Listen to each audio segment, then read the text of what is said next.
Hello and welcome to episode 3 of the Off-Ramp Project. I'm Carla McLaren and I'm going to be taking us through the 4 aspects or the 4 social systems that have to be in place for something to become a cult. Rather than just an unhealthy group, it becomes a cult. And I want to first talk about what a cult is because there's a lot of strangeness around this word. And some social science researchers don't want to call things a cult because they think that it is an insult.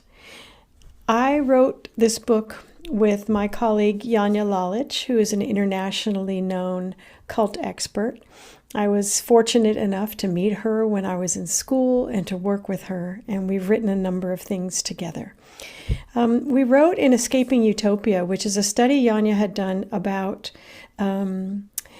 children who grew up in cults and were able to escape and get out and build their lives. And it's a fascinating area of study, and she chose me to write it with her because I grew up in a cult and I got out. So I had sort of an insider's view. This book is called Escaping Utopia, Growing Up in a Cult, Getting Out, and Starting Over.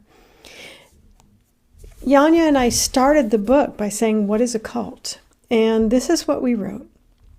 Regardless of its beliefs or its size, a cult is a group or a relationship that stifles individuality and critical thinking, requires intense commitment and obedience to a person and or an ideology, and restricts or eliminates personal autonomy in favor of the cult's worldview and the leader's wants and needs.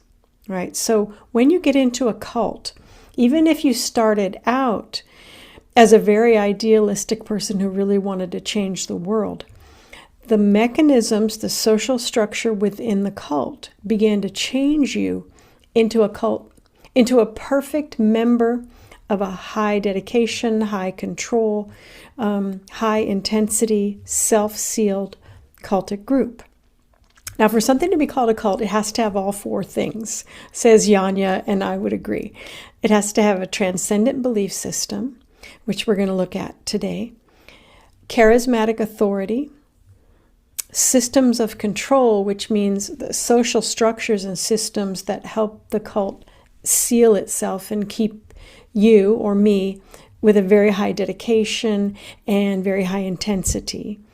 And then systems of influence, which is more of a human-to-human social structure that helps the group keep an eye on itself. In many cultic groups or unhealthy families, which can also be cultic, or even a one-on-one relationship, reporting on yourself and reporting on others is a really strong value. And so you are certainly taught to be very critical of anything that you believe that's not a part of the cult, right? You got to move that out. You can't be an individual after a while in a cult. You have to toe the line. So you're constantly watching yourself, but other people are watching you too. And it is a norm in cultic groups, in the systems of influence, for people to report on each other, right? So the entire kind of structure seals in on itself and makes sure that whatever is left of your individuality is constantly being monitored, okay? So that is what is required for something to be called a cult, but things can be cultic, right? One of the things I said in a previous podcast was, if a group tells you that outsiders or non-believers are evil or deluded or any other kind of negative connotation, that's a cultic behavior, even if it's not a cult, even if it's just a bunch of people who decided that they want to do Aikido this way, right? If they're saying that other people who do Aikido don't know what they're talking about and they can injure you, right? And they're not following the right leader, they're not following the right tradition. We are actually doing the correct Aikido or Aikido. So that is cultic, whether the rest of it is happening or not. That's occultic behavior. Making outsiders and non-believers into fools or devils is, as I said before, should be like a light goes on, something's wrong with this group. There's something going on in this group that isn't healthy. And I'm going to step back a bit and go do some other kind of Aikido. Yeah. So that would be cultic, but it doesn't have to be a cult. We're going to look at the 4 aspects of cultic control and cultic formation so that we can talk about what's happening in the United States today and also in other countries and other places. It's important to do that because a cult isn't just a social group. It is an abusive group. It is about control and erasure of the self, erasure of critical thinking, erasure of the ability to go and say, hey, those guys have an interesting idea. I want to study that. And the cult would say, are they outsiders? Are they therefore evil? Right? You can't look at that. And so what I want to look at first is what Janja calls the Transcendent Belief System. Transcend means to go above the thing. So a religion is transcendent. It's transcending the everyday world. Spirituality is transcendent. It's going above the earth, the emotions, the intellect. It's going above it all into this realm of the spirit, right? But it doesn't just have to be religious or spiritual. You can also have a transcendent belief system about your Aikido, yeah. You can have a transcendent belief system about the way you eat. You can see a tremendous amount of transcendent beliefs in veganism and carnivore. Vegetarianism can lean into it. Once a person's into veganism, this becomes, in many cases, a very strict and rigid way of eating and way of living. Same with carnivore, because with carnivore, you're not eating any vegetables or fruits or grains or carbs or any kind. And just doing that is it's so difficult and so rigid and so, separate from how people normally eat that you almost have to become kind of transcendent in your belief systems just to keep yourself going. You can do it without doing that, but I notice in the carnivore and the vegan communities, which I have belonged to both, it gets cultic really fast if people don't know what they're doing. So a transcendent belief system does not have to be spiritual. It does not have to be religious. A cult does not have to be religious or spiritual at all. You can have martial arts cults. You can have businesses that become cults. In Escaping Utopia, we talk about a business here in California called Enron. And their belief was that they were doing the best possible business approach that the world has ever seen. Right? They were going to change everything. And they did, but not for the good.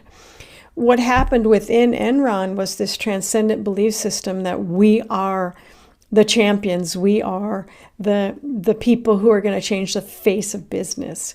Was that if they had any questions or if they had any other ideas, it got shut down fast. Right? And so any voices from the outside, any voices from ethics and morals within the people in Enron got shut down. And so Enron ended up blowing up, losing everybody's money, losing everybody's pensions, and pretty much destroying for a while the entire energy grid in California, which is where I live. Thanks, Enron. Thanks that nobody looked and saw you guys were building a cult here, okay? When we call things, that feels like a cult, probably we're seeing something that's true, okay? So something you may not know is if you're looking at something that says, here's a myth and here's the truth, studies have suggested that if you start with a myth and you put it in bold, and you say, this is wrong, and then you go below it and you explain what's right. So if you said, myth, red meat will kill you, right? And then you explain below very calmly, red meat can be part of a very healthy diet because it's something that we ate traditionally and blah, blah, blah, blah, blah. But what people will remember is the myth because it was in bold and it came first. So they will remember red meat can kill you, right? So I'm not going to do that. Let's not start with what an unhealthy cultic transcendent belief system would look like. Let's start with one that's healthy. So I'm going to give you a list, and this will be in the show notes, of what it would look like if you had some kind of transcendent belief system where you're transcending a regular diet and you're going vegan, or you're going carnivore, or you're going vegetarian, or you're going, the Mediterranean diet, right? Something like that. So here's what a healthy transcendent belief system would feel like. You would have the right, I'm reading off the page so I don't miss anything. You would have the right to question, to doubt, and to think your own thoughts, right? You'd be able to go away from the belief system without being punished. The belief system will make room for other beliefs and other ideas. So let's say you're full on carnivore and you're not doing well. Then there's a possibility that you need to add some kind of carbohydrate for your body. Nobody's going to come after you. I don't know what carnivore group that would be, but the members are treated as equals, and they're not expected to be subordinate, like to be below someone because they haven't been, eating the Mediterranean diet for long enough to be able to say anything. And they won't be perfectionistic, right? They won't be like, you have to eat the olive oil that comes from Spain in the mountainous regions or you're getting crap. There's a big thing that olive oil is being adulterated by other cheaper oils, right? So in the Mediterranean, diet community, there's some perfectionism there that is important to be aware of. The belief system allows for personal autonomy, dignity, and freedom. So that if you are eating Mediterranean, you actually like coconut oil better than olive oil. Olive oil hurts your throat. Nobody's going to yell at you. You're going to be able to make your own decisions, right? Even within the confines of the group, you will be able to make your own decisions. The members of this community retain their identities, their finances, their relationships, their personal time, and their own ideas. So they don't have to throw off anybody who isn't vegan, right? Or isn't carnivore. They don't have to spend a lot of money to join a group to be vegan, right? They don't have to give up their personal time to help run the group. They don't have to lose their private life. They don't have to throw off their family who isn't vegan. They don't have to just associate with other vegans. They can have lives outside of this belief system. So they aren't like super vegans, really annoying, or super carnivores or super Mediterranean diet. They are people who are experiencing these diets for whatever reason they are, and they have a right to be themselves within it. Okay. Members, the belief system includes rather than excludes people or ideas.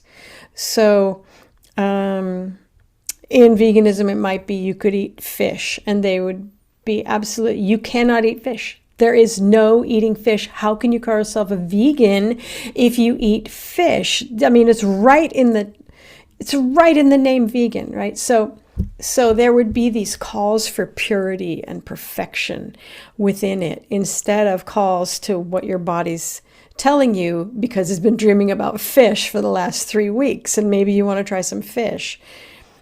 In a healthy group where the transcendent belief system isn't controlling and isn't cultic, you could eat some fish and no one is going to scream at you, right? They're going to be like, well, You did what you did on vegan and your body's calling for something else.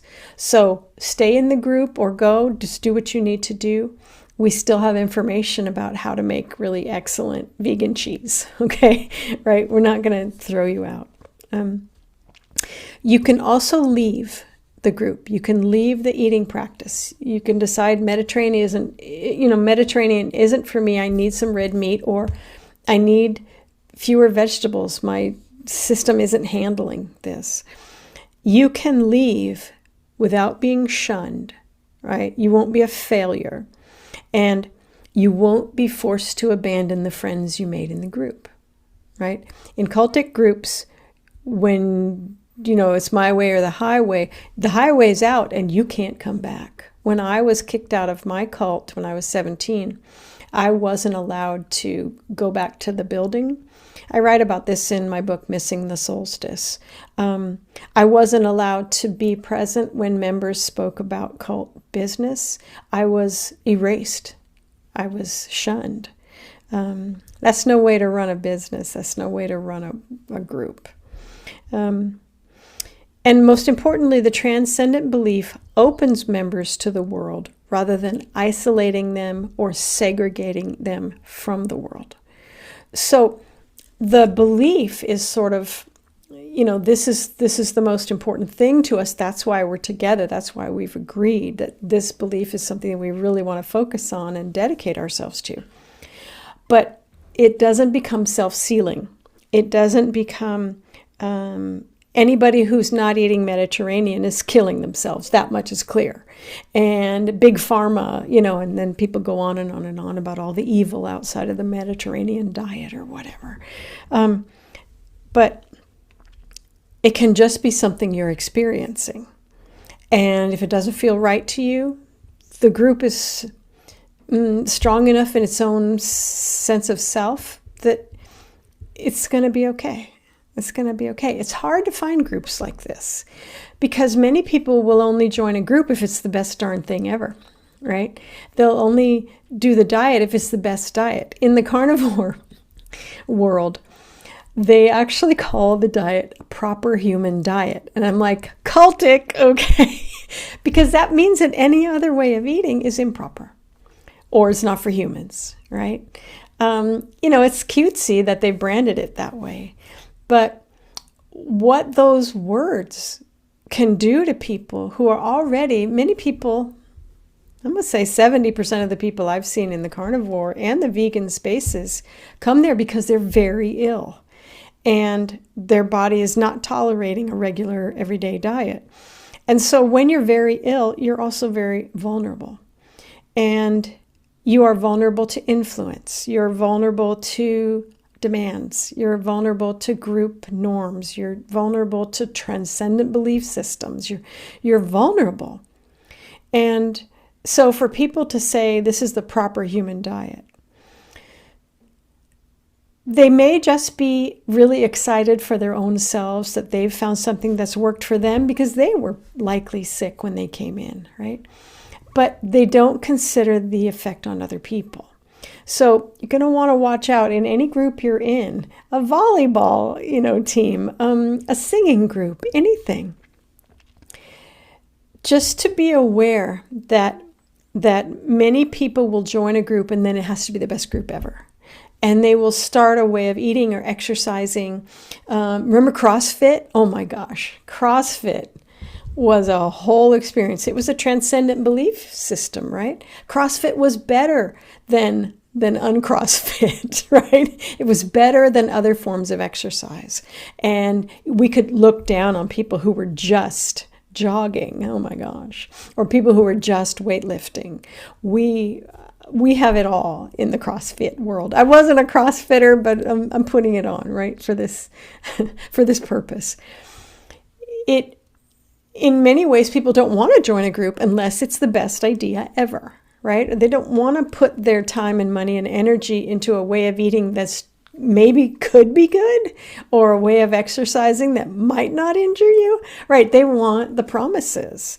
And so when promises are happening, you want to watch out that this belief system lets you think and behave and have ideas as your own self that you can leave, that you can question, that you can leave and come back, that you can try things that are outside of the belief system's kind of worldview, and people aren't going to punish you or tell you that you're now on the improper human diet, right? You want to be aware of when the transcendent belief system begins to be more important than individual human beings. That's what to look for. Now, I've also got a list of unhealthy cultic group behaviors, unhealthy transcendent belief systems, so that we can kind of compare and contrast. And again, this will be in the show notes, so you don't have to take notes. The group's sense of purpose is intense and urgent. They're going to save the world. They're going to change how business is done in California. And yes, Enron did, just because they were so bad and catastrophic. The belief system is rigid, it's self-righteous, and it excludes other beliefs.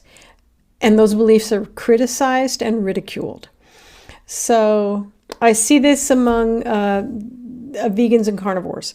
Vegans look at carnivores like they're the complete planet-destroying, monsters. Not all. I'm just saying when it gets transcendent, okay? And carnivores look at vegans as the most misbegotten, confused, ridiculous people that ever were. And so these would be rigid, self-righteous, right? I'm making myself look good by making you look bad. And we exclude other beliefs. We don't talk about meat here because we're vegans, or whatever. And we will criticize and ridicule people. That's another way to see, okay, this is getting cultic.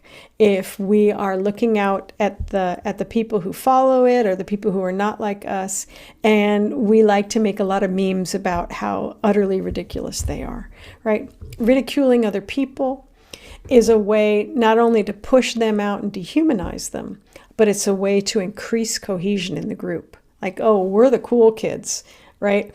Nobody's going to make fun of us. Nobody's going to make cruel memes about us because we are doing the right thing. Yeah. So that kind of behavior can help make the group more self-sealed, more high demand, more high dedication, as if we are ridiculing and joking about people who don't believe what we believe, right? Members are expected, in an unhealthy transcendent belief system, members are expected to become perfect, true believers. There's no room for doubt.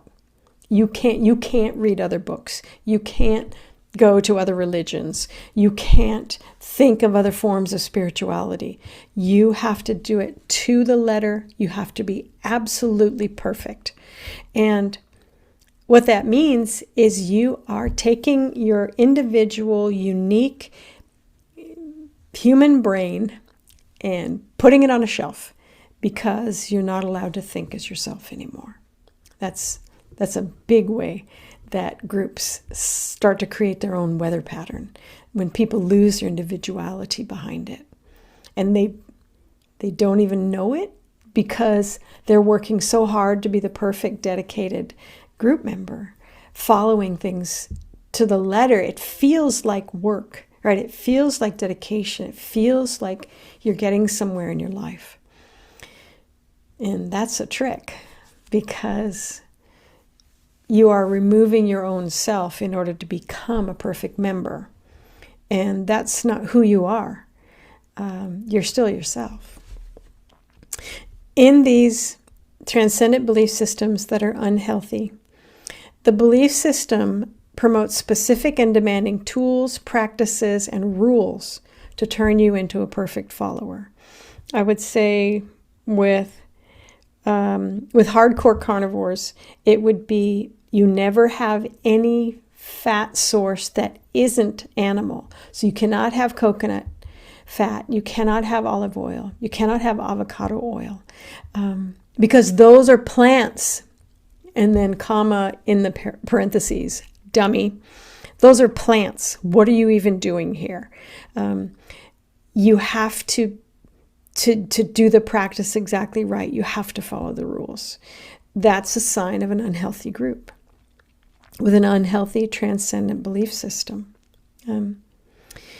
The group is also strongly hierarchical, which means there's the lower people, and then there's the middle people, and then there's the inner circle, and then there's the circle around the leader, and then, there's gradations of people. There's gradations of who gets to be seen as the person with the most dedication, the most information, the most access, right?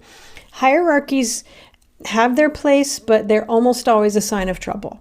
Whenever I see a hierarchical system, my light bulbs go on, and I'm looking for cultic behavior. I'm looking for transcendent belief systems, because hierarchies transcend. They move up. The rabble is at the bottom. The pseudo rabble is in the middle. The people that we want to be are getting up toward the top. The special magic people are even closer to the top, right? It grades human qualities, and that's not okay. That's not okay. Hierarchies for me is like, woo, beware. There's also the belief system cannot be questioned. You can't say, how do we know that coconut oil isn't acceptable? It's a medium chain triglyceride. And so for people who are having trouble digesting fat, could this be easier for them? Can they try? You can't ask any of those questions. You can't ask those questions in a place with a transcendent belief system. It's not okay, right? This is important. The group creates internal and external enemies who are portrayed as threatening the very survival of the group. So if you step out of line, the group has got to pull you back in. They're going to report on you. They're going to surveil you. They're going to come after you to make sure that you are towing the line and that you are this perfect follower. Because if you're not, you personally are threatening the group. You are endangering the group. You are the problem, right? Instead of saying, no, the problem is that this belief system is so fragile and delicate and rigid that it doesn't even allow for human beings in the belief system. Why would you want to be there? But when you're there and you're working to be dedicated and you're working to be the perfect group follower, and then when you step out of line, you've got your own shame, and then other people are shaming you, and you begin to lose your way around who you are and what you want, right? The group itself begins to police you, which goes along with your policing of yourself. So it's very exhausting. Members who question, break the rules, or leave are shunned or demonized and may lose all contact with group members. That happened to me. I didn't lose all contact, but I was shunned. I was demonized. They may even lose contact with their own family members. And I don't know if you remember or you saw the late, great Mike Rinder from Scientology. He was not just a Scientologist, like, someone who joined up. He became like super intense enforcer for Scientology, and he was scary. Janja remembers going to a cult conference, and the Scientologists were lined up outside, just watching the people going in, and Mike was there, and he's a big guy, just a force of nature, and Janja was like, that was a scary dude. He was scary. We were scared, right?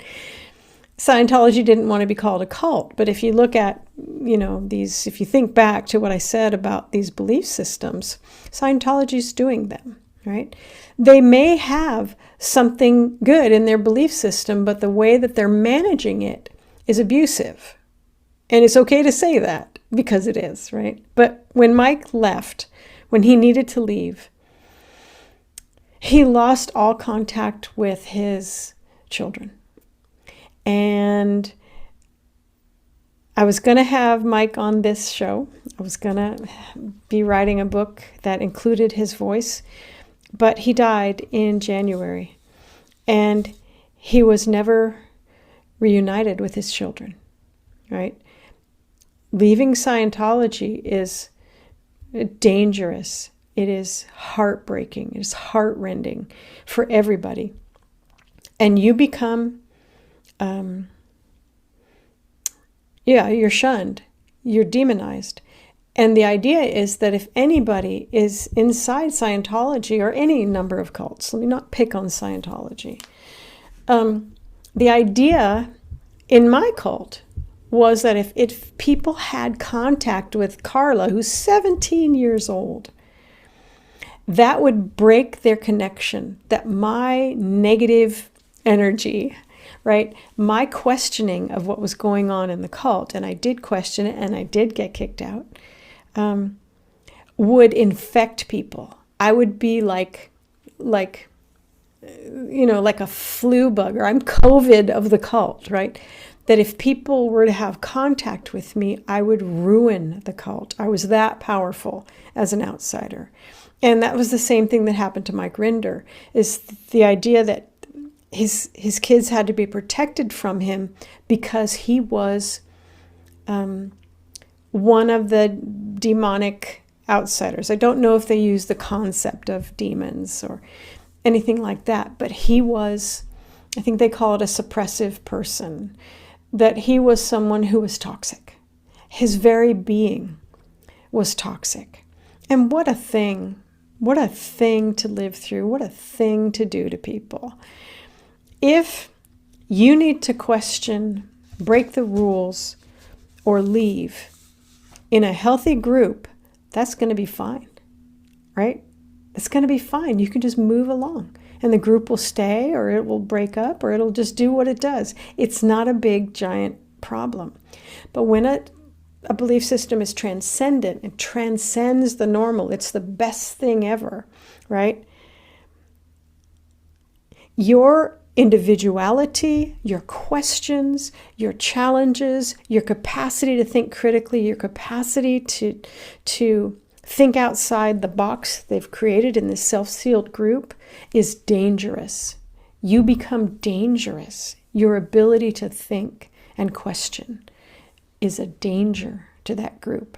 And that, to me, says that group does not deserve your time or attention, because that's not how we treat people in healthy groups. That's not how healthy transcendent belief systems work. It's one of the ways to know.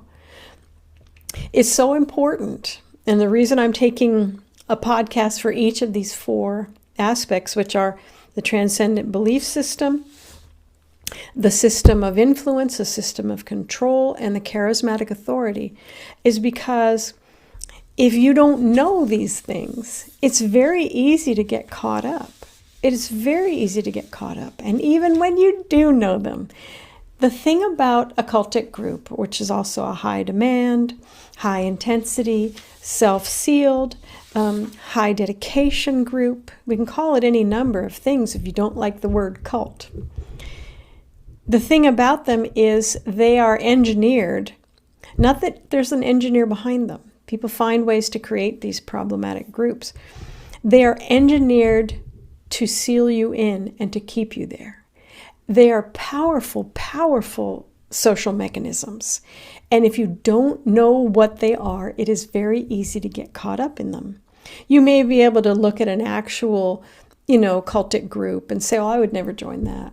But you get into with the vegans and the same thing starts to happen if you're not careful, right? You get in with these people who think they've found the perfect way to help you develop your singing voice. I've seen this especially with influencers on social media. They've got to sell you something, but they've also got to keep you from going away, because the attention economy requires your eyeballs clapped to their worldview, their transcendent belief about ways to put on makeup, ways to exercise, ways to sing, ways to whatever. Watch to see if any of the aspects of unhealthy transcendent belief systems are happening in real time, right? You you don't want to do that kind of exercise, because that's going to destroy your joints by the time you're 12 or whatever, right? Be aware of people trying to scare you away from other ways of doing things. People who want to say that, oh, if it didn't work for you, this is a very strong one. And it's one of my ways to tell a charlatan is happening. A charlatan is someone who's like says they're a doctor, but they're basically just a manipulator. I'm a lawyer. No, you're a manipulator.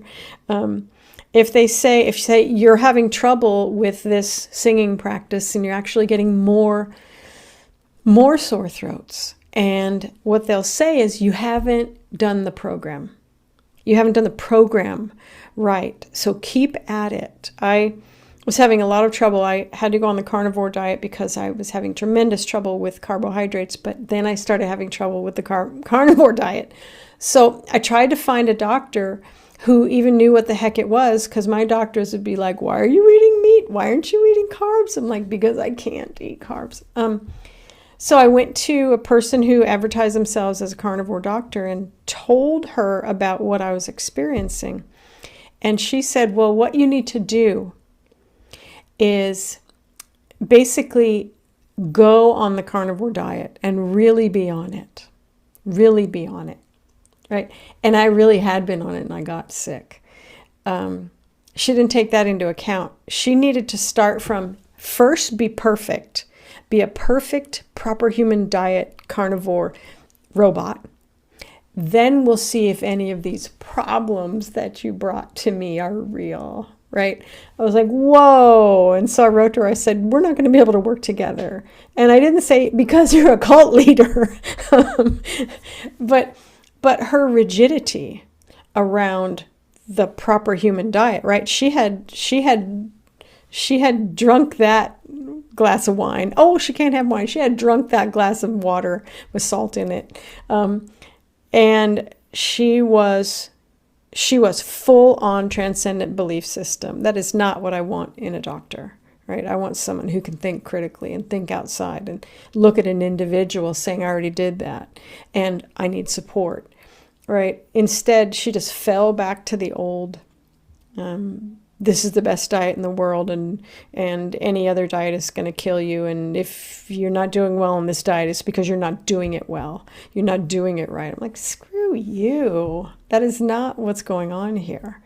But there wasn't any space to say that, right? There wasn't any space within her transcendent, high dedication, high certainty way of looking at eating meat only. She couldn't see outside of it. And I can imagine people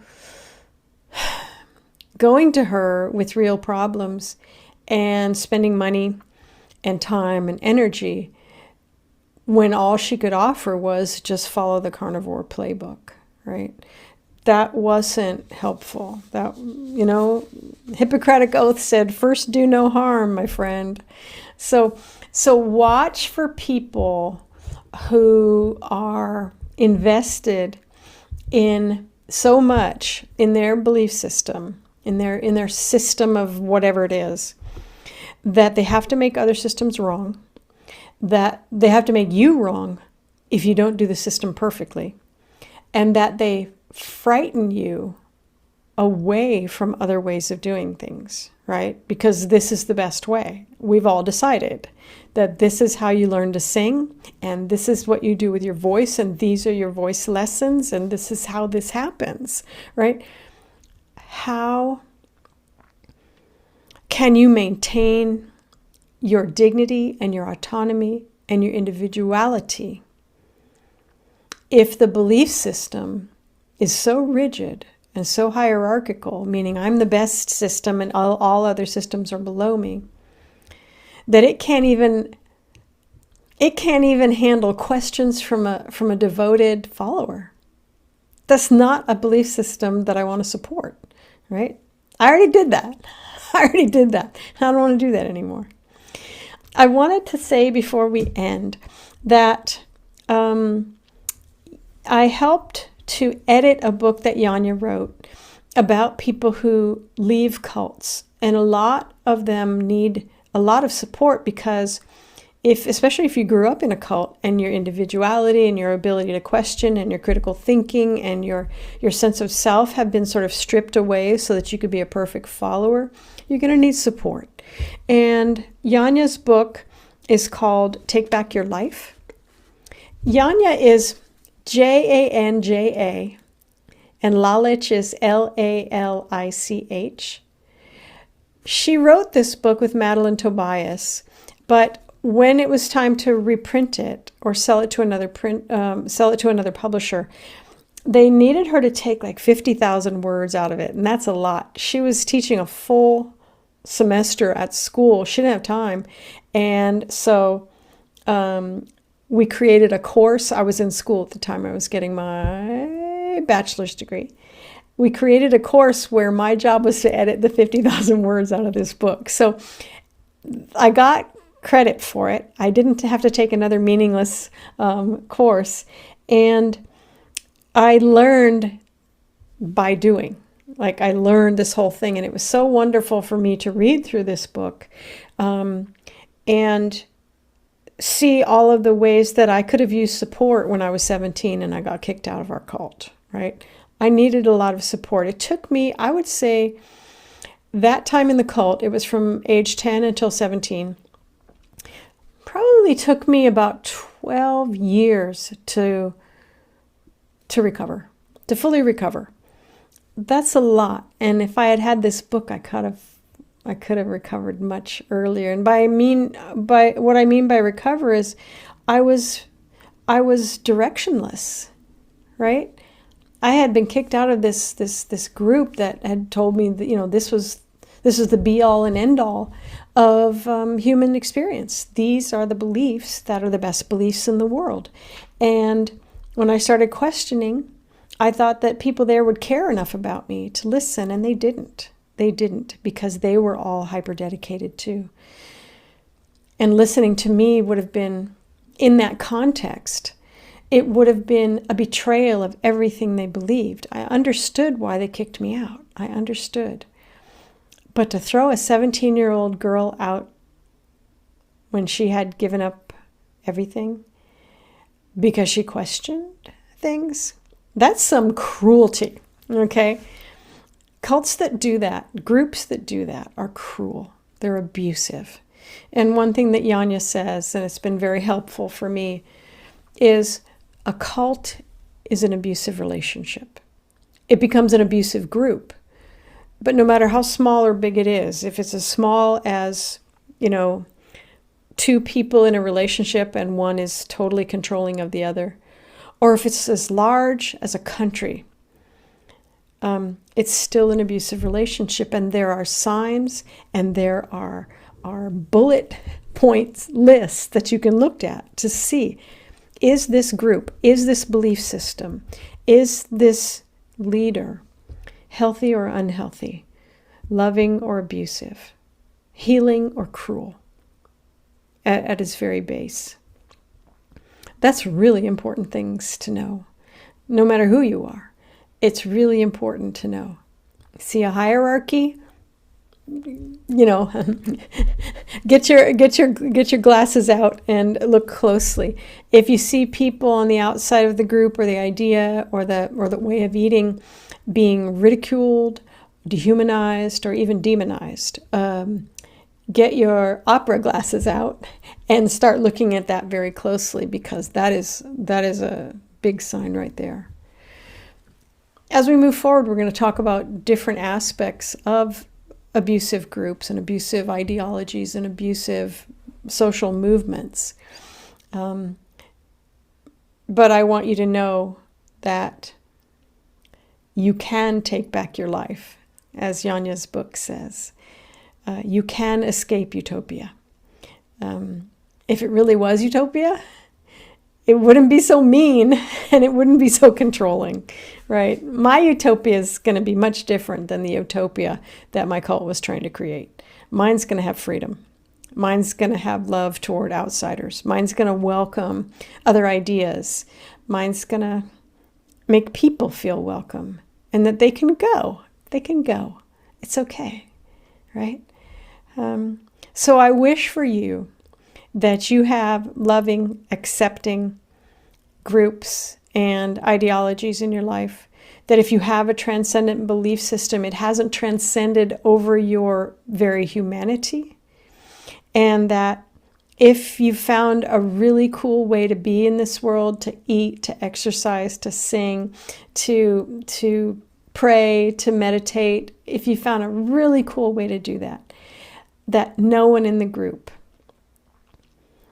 has expectations that you turn yourself into a perfectionistic robot behind it, right? Take care.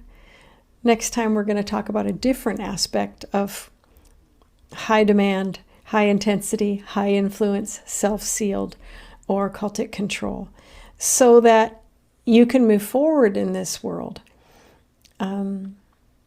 with more understanding of how relationships and social groups can get on the wrong road and you can take an off-ramp.